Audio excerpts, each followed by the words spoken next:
President Bush today promised to keep U.S. military aid flowing to rebels who are close to final victory in Afghanistan. He also said he was not giving up on the Nicaraguan rebels, the Contras, who are close to final defeat in Central America. Foreign Affairs led the agenda today as President Bush held a wide-ranging interview with reporters in the Oval Office. CBS News White House correspondent Leslie Stahl has our report. President Bush announced that the U.S. will continue to supply rebel forces in Afghanistan with military aid.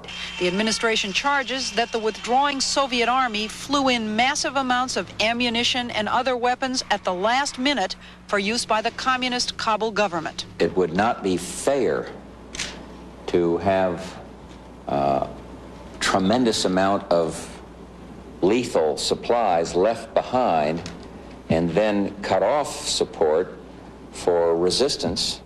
Mr. Bush also said he has no intention of abandoning another of Ronald Reagan's rebel armies, the Contras. I have every intention of seeing that these people receive humanitarian support. He expressed mistrust of a new agreement among Central American presidents under which the Contras would be disbanded in exchange for democratic reforms in Nicaragua. He said previous commitments for reforms have just been fluffy promises. Promises made, promises broken. And so I think we have to be wary. Commenting for the first time on the pretrial maneuverings in the case of Oliver North, the president supported the Attorney General's moves to limit the amount of national security information presented at the trial, moves that could cause the whole case to be thrown out. There are legitimate national security interests that he is obliged to protect, and he understands this, but he also understands that the judicial system should be operative and the trial should go forward. And I think this was a new-style Oval Office news conference. Just a few reporters called on short notice for a short time.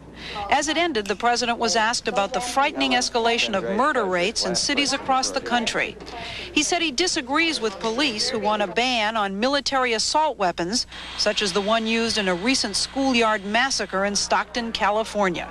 I would strongly go after the criminals who use these guns, but I'm not about to suggest that a semi-automated hunting rifle be banned. Absolutely not. Okay.